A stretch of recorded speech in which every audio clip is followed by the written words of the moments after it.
हमारी पृथ्वी जो आज ऐसी दिखती है, हमेशा से ऐसी नहीं थी। इसका जन्म दहकते हुए शोले से हुआ, जहाँ जीवन का कोई अस्तित्व नहीं था और न ही जीवन के पनपने का कोई साधन। फिर समय बीतता गया और ये दहकता हुआ शोला एक विशाल चट्टान के रूप में उभरा,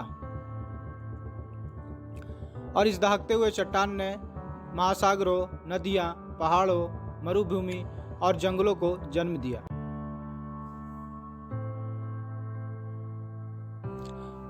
मैं हूं आपका दोस्त और फिर मैं हाजिर हूं आपके साथ एक इंटरेस्टिंग वीडियो के साथ। स्वागत करता हूं आप सभी को अपने YouTube चैनल पे आप नए हैं तो चैनल को सब्सक्राइब करके नोटिफिकेशन बेल को दबा दें, जिससे हमारी हर नई वीडियो आप तक पहुंच जाएगी। अगर वीडियो अच्छा लगे तो हमें लाइक कर दें, इससे हमें नई नई जानकारियाँ आपके लिए इकट्ठा करने में सहयोग मिलता है। तो बढ़ते हैं वीडियो में। हमारी पृथ्वी का जन्म लगभग 4.54 अरब वर्ष पहले हुआ। जीवन का कोई कल्पना नहीं था। समय बीतता गया और जीवन का अस्तित्व सामने आया। पृथ्वी के इतिहास के पहले अरब वर्ष के भीतर जीवों का विकास महासागरों में हुआ और पृथ्वी के वायुमंडल और सतह को प्रभावित करना शुरू कर दिया, जिससे एनारोबिक और बाद में एरोबिक जीवों का प्रसार हुआ। कुछ भूवर्गीय साक्ष्य इंगित करते हैं कि जीवन का आरंभ लगभग 4.1 अरब वर्ष पहले हुआ होगा। पृथ्वी पर जीवन के विकास के दौरान जैव विविधता का अत्यंत विकास हुआ। हजारों प्रजातियां लुप्त होती गई और हजारों नई प्रजातियां उत्पन्न हुई। इसी क्रम में पृथ्वी पर रहने वाली 99% से अधिक प्रजातियां विलुप्त है। सूर्य से उत्तम दूरी, जीवन के लिए उपयुक्त जलवायु और तापमान ने जीवों में विविधता को जन्म दिया। पृथ्वी का वायुमंडल कई परतों से बना हुआ है। नाइट्रोजन और ऑक्सीजन की मात्रा सबसे अधिक है। वायुमंडल में ओजोन गैस की एक परत है जो सूर्य से आने वाली हानिकारक पराबैंगनी किरणों को रोकती है। वायुमंडल के घने होने से इस सूर्य का प्रकाश कुछ मात्रा में परावर्तित हो जाता है, जिससे तापमान नियंत्रित रहता है। अगर कोई उल्कापिंड पृथ्वी के वायुमंडल में प्रवेश करता है तो वायु के घर्षण के कारण या तो जलकर नष्ट हो जाता है या तो छोटे छोटे टुकड़े में विभाजित हो जाता है। हमारी पृथ्वी सोलर सिस्टम में शुक्र और मंगल ग्रह के मध्य में स्थित है।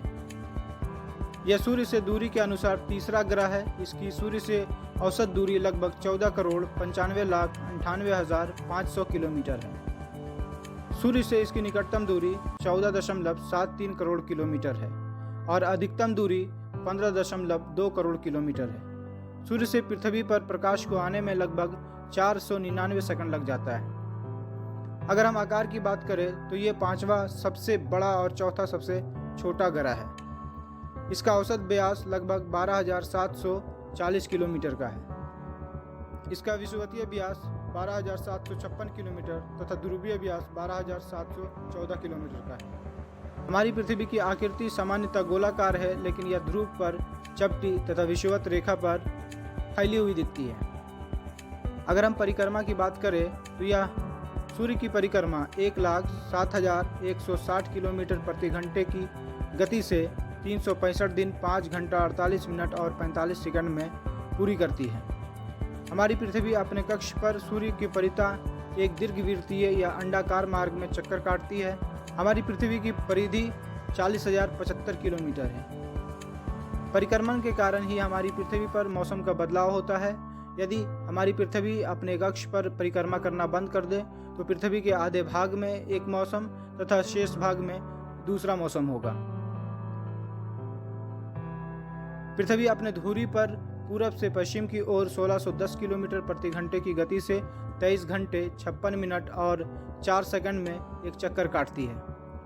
हमारी पृथ्वी अपने कक्ष पर 23 डिग्री 26 मिनट और 59 सेकंड यानी 23.5 अक्षांश झुकी हुई है। पृथ्वी के घूर्णन के कारण ही दिन और रात होता है। यदि पृथ्वी अपने कक्ष पर घूरना बंद कर दे तो पृथ्वी का आधा हिस्सा हमेशा प्रकाशमान रहेगा तथा शेष अंधकार में हो जाएगा। इसके सतह का तापमान न्यूनतम -89.2 डिग्री सेंटीग्रेड, मध्य तापमान 15 डिग्री तथा अधिकतम तापमान 56.7 डिग्री सेंटीग्रेड है। इसके सतह पर दाब 101.32 किलो पास्कल है। यहाँ ऑक्सीजन और प्रचुर मात्रा में जल की उपस्थिति है। हमारी पृथ्वी का कुल क्षेत्रफल 51 करोड़ 72 हज़ार वर्ग किलोमीटर है।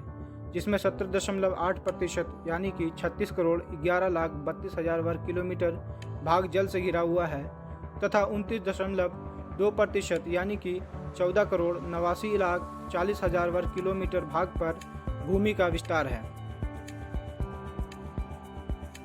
जल की अधिकता के कारण ही हमारी पृथ्वी को नीला ग्रह कहा जाता है, क्योंकि यह अंतरिक्ष से देखने पर नीला दिखता है।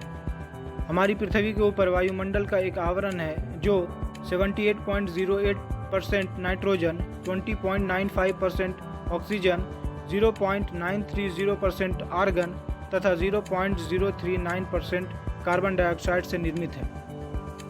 अब स्पष्ट है कि वायुमंडल का अधिकतम भाग यानी कि 99% भाग सिर्फ नाइट्रोजन और ऑक्सीजन से ही निर्मित है। ये वायुमंडल हमारी पृथ्वी के गुरुत्वाकर्षण के कारण बंधी हुई है। हमारी पृथ्वी के सतह का गुरुत्वाकर्षण 9.803 मीटर पर सेकंड स्क्वायर है तथा हमारी पृथ्वी से पलायन वेग 11.2 किलोमीटर पर सेकंड है। हमारी पृथ्वी का एकमात्र प्राकृतिक उपग्रह चंद्रमा है। तो आज की वीडियो में बस इतना ही। फिर मिलते हैं किसी नए वीडियो में नए टॉपिक के साथ। अगर वीडियो अच्छा लगा तो डोंट फॉरगेट टू लाइक।